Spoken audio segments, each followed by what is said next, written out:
Today, we're checking out the Maschine Mark III. I'm going to be unboxing it, digging into it, trying to get good with it in a pretty short amount of time, and giving you some initial impressions.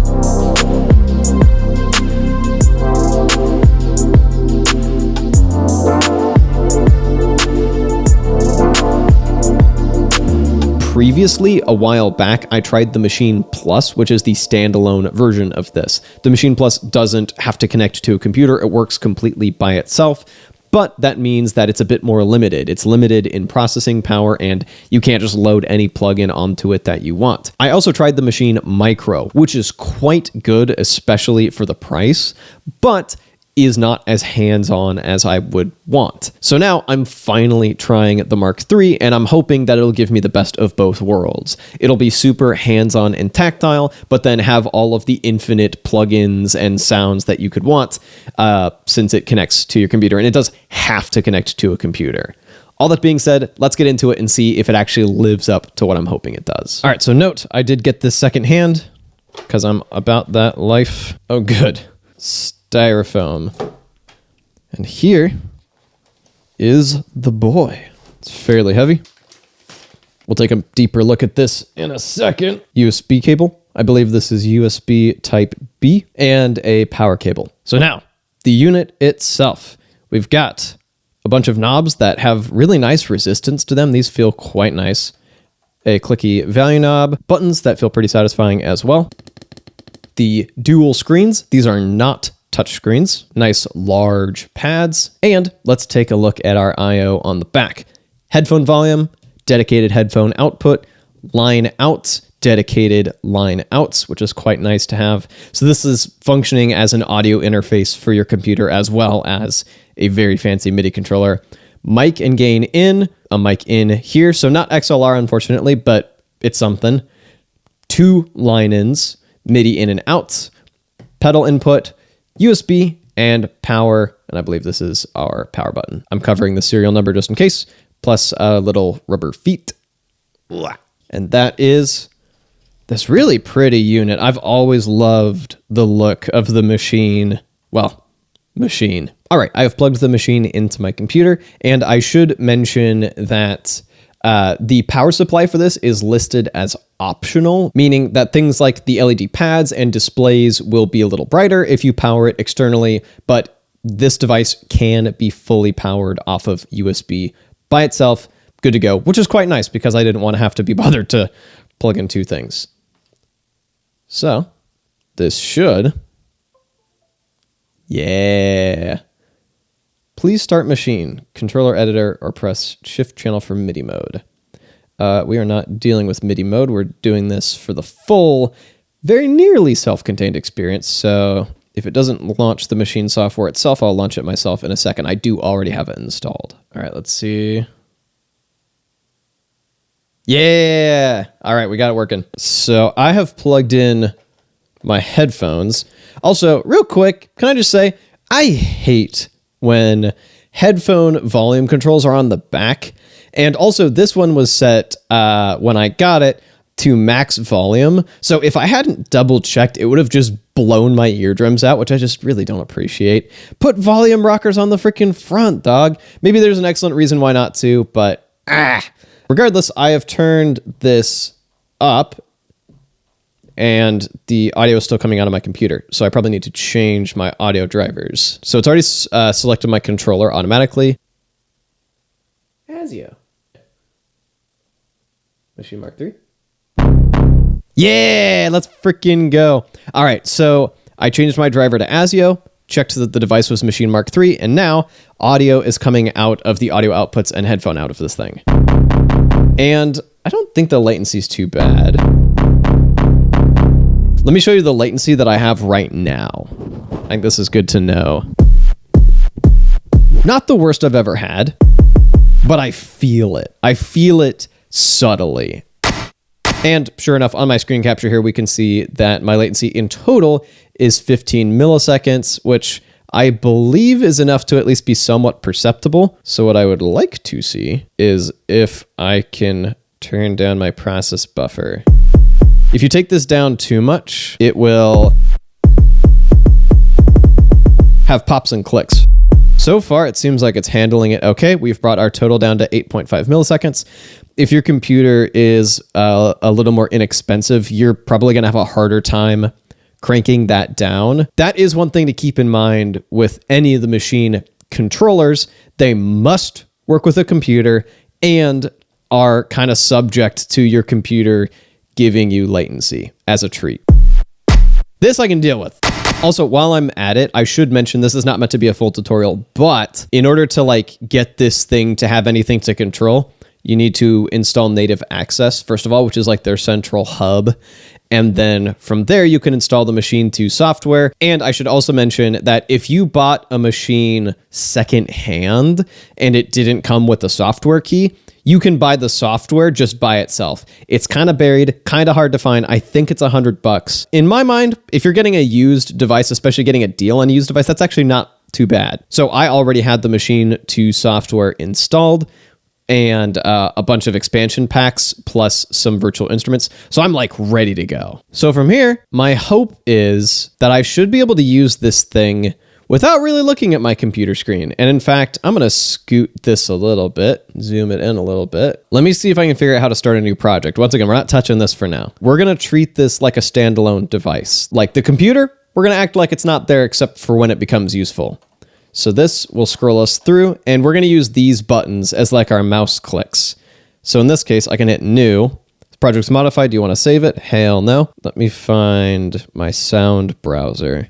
What I also need to do is consolidate more of like my own sounds. I could also pull up a plugin. Why don't we pull up a group first though? Browser. We have access to all of the installed sound packs that I have. There is, by the way, one particular sound pack that I can't get to work on here. It's the drum and bass one. My computer has refused to install it repeatedly. So we're going to be ignoring that one, which is unfortunate because it's not a bad pack. I've converted it to MPC kits. In this case, this actually might be easier to do on the computer, and like you can kind of get the best of both worlds, but once again, we're trying to treat this as standalone as we possibly can get away with. Let's just pull up faded reels. That's pretty reliable.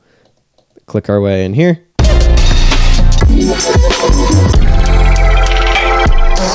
Sure, why not? These big pads are such nice pads to finger drum on.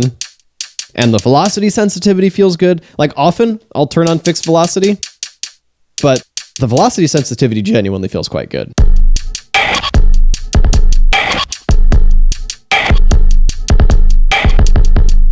These are S tier pads. Relax. Ah! I won't relax anymore now that you've whispered in my ear like that, strange person.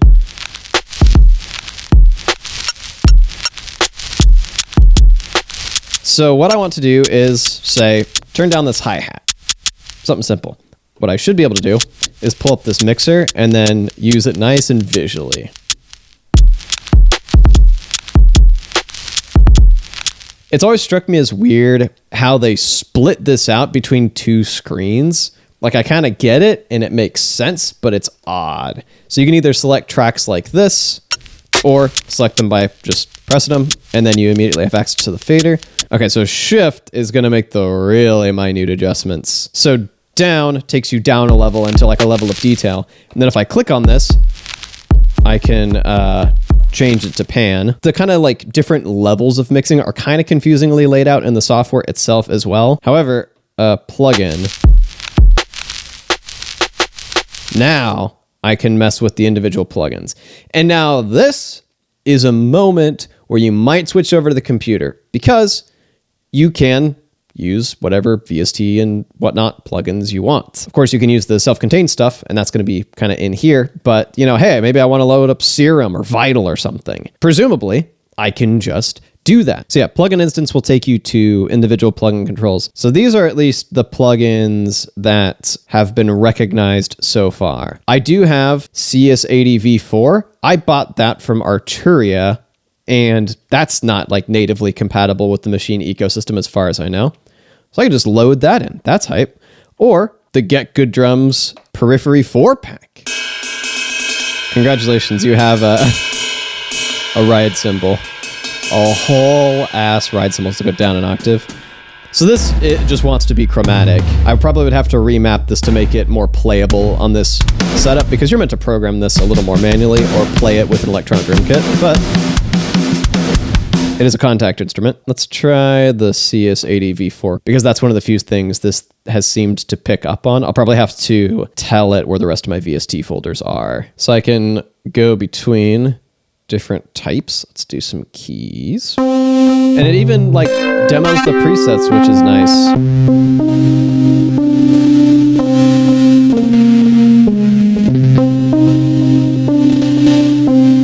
So let's go to the plugin instance and see what it thinks we can do with this. That's actually pretty crazy that it gives you macros.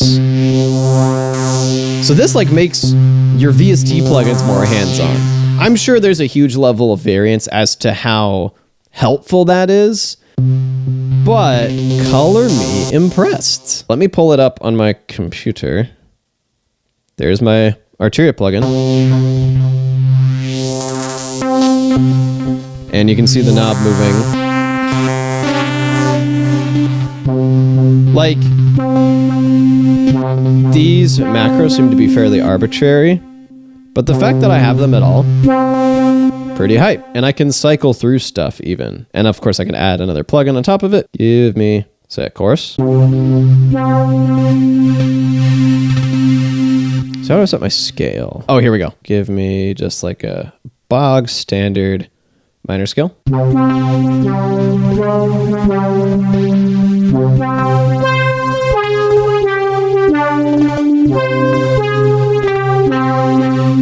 So let me quickly just record something. Tap out of tempo. And it is defaulted to something comically uneven, so I'm actually just going to fix that by hand. I want it to give me a count-in, and then I'm going to hit it so that it starts from the beginning.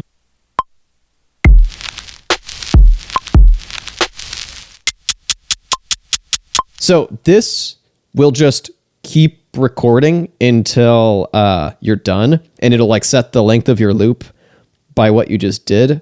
So let me find the undo button and undo that. I know I could just click Control Z. I am restraining myself. We're hitting undo with a button. I know how to read. Okay, so we've undone that, right?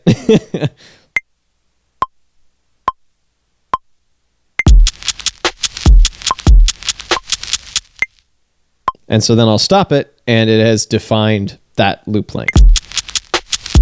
And that first kick is scuffed. The whole damn thing is not quantized, so we'll go shift quantize. There we go.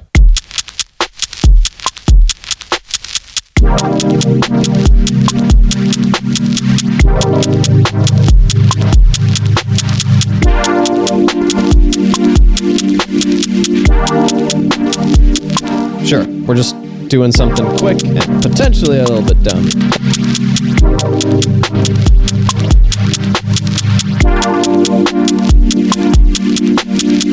So like, hey, now we can start thinking about this a little more big picture. We can turn this way down, use this as a freaking layer. Maybe go to plugin instance for the whole freaking group and start stacking effects. There's already some stuff on here. We could take this further.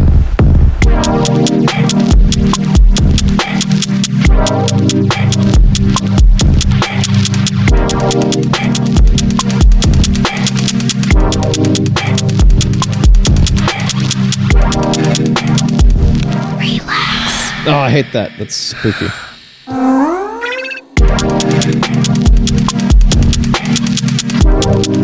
Go down a level, turn down the side a little bit.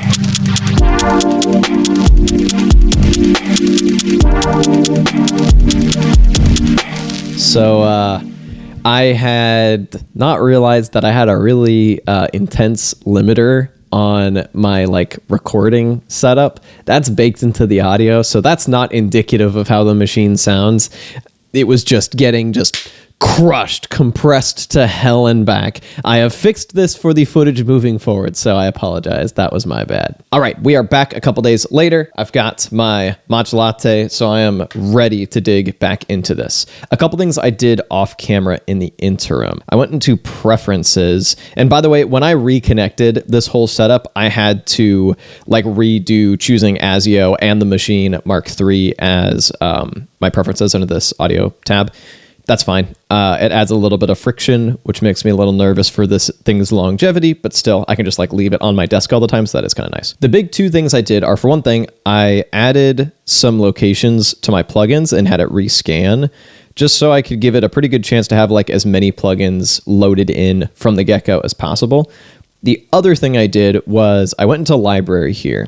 I went to user, and I added my kind of dedicated sample folder where I just dump samples that I download from like sample packs, samples that I've created, all that kind of stuff. That's organized vaguely into folders, and that lives in this folder. So I used the add button to add that as a source of samples, had it rescan. That took a while. And now I'm hoping I should be able to bring in whatever plugins and samples I want, like pretty easily. And once again, without having to look at the screen much. That's my hope anyway. So I'm just going to go ahead. I'm going to do this part manually because it's easier. This is the temptation. I don't need to save that. And now we have a new project. So let's switch to the overhead and go from there. I'm going to go to browser, and I shouldn't have to touch this yet, I don't think. So if I go to sounds and hit user, no results. Uh-oh. Effects, loops, one shots. I want to go into here. I want to pop that folder open. Oh, ooh, look at that. I'm not loving this so far. I am so far not impressed, but we're going to push through this. So now I have access to a specific folder anyway. That is so loud. This is very loud. Can I select a different pad? There's got to be like a better way to do this. If I go into the same kit, I can just drag a sound into a pad. Hey! This is really strange because this is still not velocity sensitive, and it thinks these are both kicks. Come on, Maschine, you were doing so well, and I want to love you. Okay, so at the very least, we know that I can select a pad by holding this down. That is good. I would like to have a hi-hat, and then probably just press it. It's not velocity sensitive. Oh, now these are kicks. What does it think this is? It doesn't think it's anything. Now that probably means it's not loaded in. Yeah! Okay, we're getting there.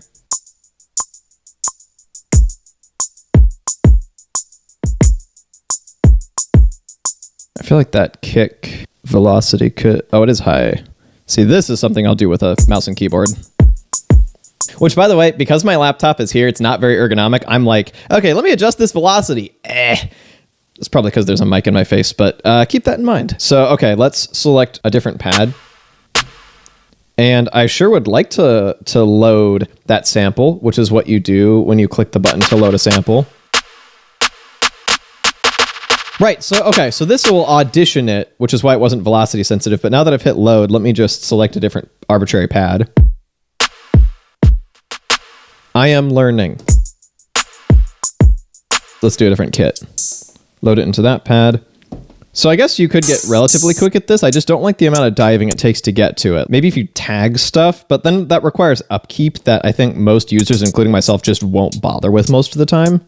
I can't believe I'm about to say this, but I think the sample loading experience is better on the MPC-1, which is like a notoriously steeper learning curve, jankier user interface device. And yet, in that one area, I think it does it better. Native Instruments, of course, wants you to use their sounds, but they know that you're not going to use just that stuff. Regardless, once you get into it, it's not bad. You just have to remember to use select, I think. Once I'm done with this session here, off camera, I'm going to confirm this. I'm going to make sure that I actually know what this is. Once again, this is not meant to be a tutorial. Don't take everything I say in this as gospel unless it's something that I like directly looked up and figured out. But this is what I found so far.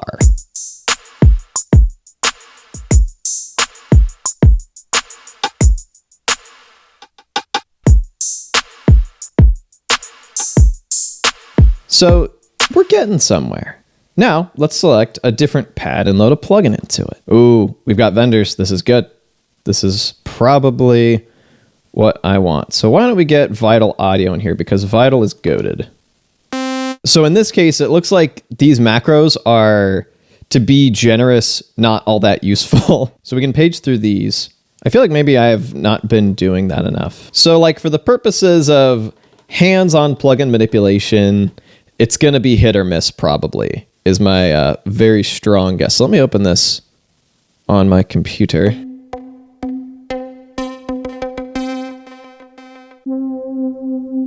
Okay, that's nice.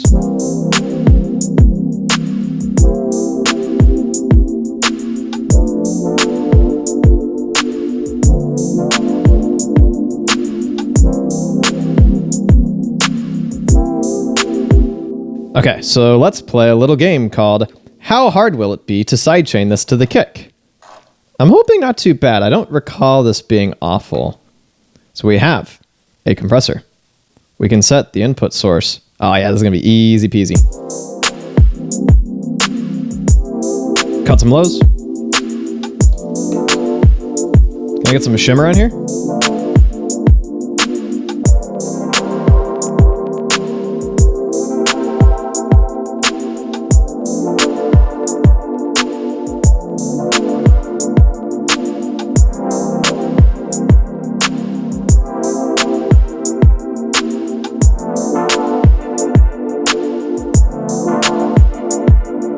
So here's the question that I am currently asking myself. Was that easier than just popping open my normal DAW of choice and a simpler MIDI controller and making a beat? No, actually, to be fair, that's because it's been a very long time since I've used the Maschine interface. And actually, maybe it's a wash. I like how that felt. I probably wouldn't have made this beat in my normal DAW, but like, I should be careful about managing my expectations because, yes, this is a much more hands-on way of working, but I have reached for the computer a few times when it felt easier to do so, and there is definitely some friction associated with really fine-tuning something. Although, to be fair, stacking on these effects was very quick, and dialing them in by hand was really nice. I think right now it's a wash, but hopefully you can see why I was so optimistic that this could become like faster or more enjoyable. We're getting there. We're on our way there. And to really like continue to test that assertion, let me try to load in another sound as like quickly as possible and get a little 808 part or something going. I'm gonna do a fixed velocity in this case. Okay, so we've got our sampler. We're in plugin instance already. I'm gonna set my polyphony to 1. I'm going to go up an octave.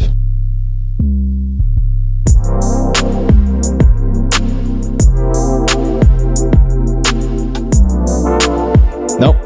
That note is wrong.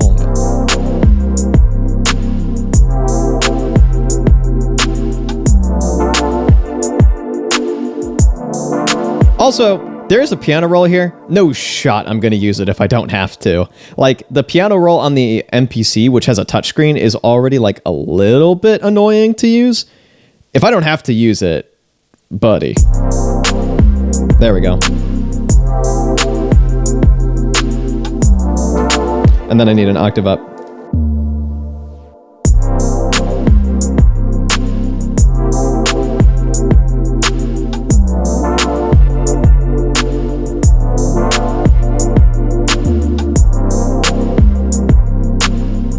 Let's not delay too much. Let's stack some effects.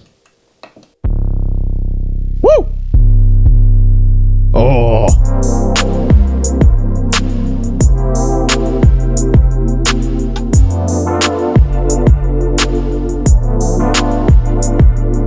All right, let's keep our momentum going. But first of all, let me show you something weird. If I choose a new pad, and I instinctively went back to browser, and I was like, okay, we'll make our way back over to instruments, and that's where my plugins live, right? But see, it just sounds like it's taunting me. You will notice if I like navigate my way through here, like not all my plugins are actually showing up here. But if I go back into this plugin instance thing, So remember, this is a blank pad. I hit this, and then you're scrolling through and going, oh, there's still not that much, but that's because vendor is on internal. And now you can see all of like my plugin selections by manufacturer.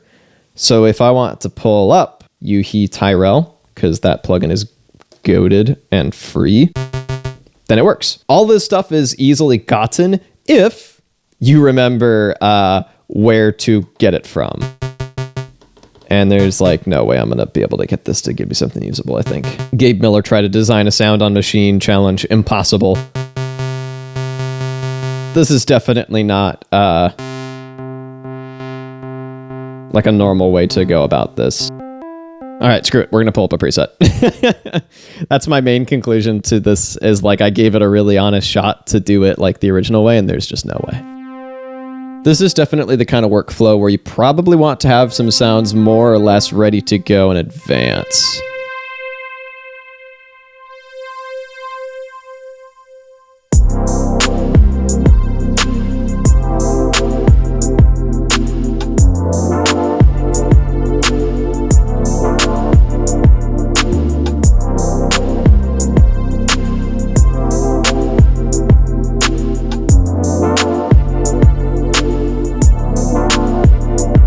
Also, you might notice at this point, okay, so we're still in one group, right? And we've got a total mix of different things on these pads. Like these are all samples. This is a sample I'm playing on a keyboard. That's Vital, that's Tyrell. And it all just kind of coexists, like you can play it like one shots.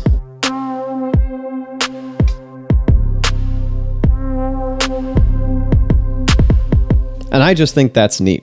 That's the whole point. I like the flexibility of Maschine. I always have, and that can make it confusing to work with, but also is a pretty big strength of it, I think.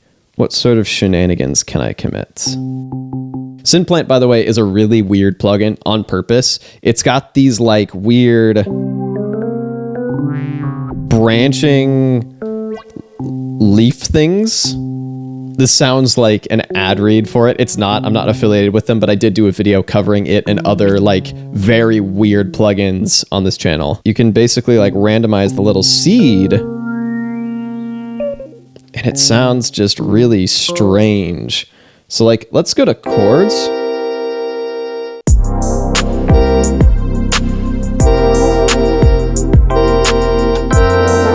It's stuck on that pitch. Might pull up a preset of this actually.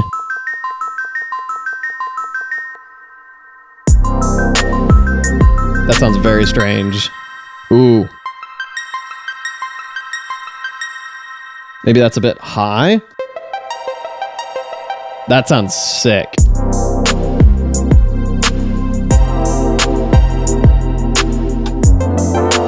Oh, here we go. Hold. Hey! Lock. Yeah!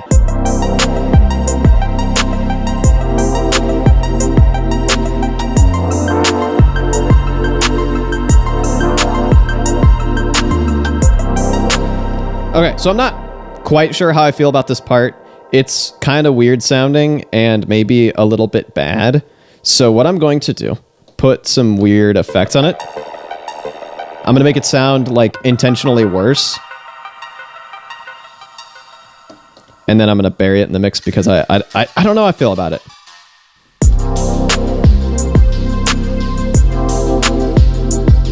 It's almost more of a texture now. I think I can live with that. Okay, so now that we've got like a decent handle on ARPs as a concept, why don't we try to get some note rolls?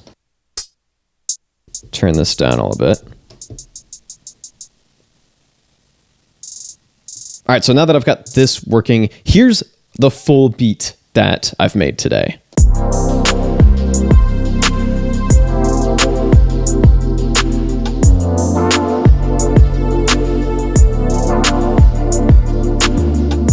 All right, so some very preliminary thoughts. Do I find myself wishing that this was the Maschine Plus, the standalone version, which I have tried in the past? No, actually, I don't find myself wishing that. Do I find myself wishing that I was just using the MPC-1 again? a little bit, but I'm guessing that just comes with the fact that I've used the MPC one a lot over the past year and a half or so, and so it's really fresh in my mind and very ingrained in my mind, and I'm still like redeveloping the muscle memory for the Maschine workflow. The integration between it and the computer and like all of my plugins that I already have and I'm used to using is a little janky. That was to be expected. I do find myself reaching for the computer and like looking away from the big ol' self-sufficient-ish device more than I expected. Part of that's because I want to work with my own plugins, and that part I did expect, but also things like just making a quick tempo change or quick note editing. I find myself just immediately pivoting to the computer for that.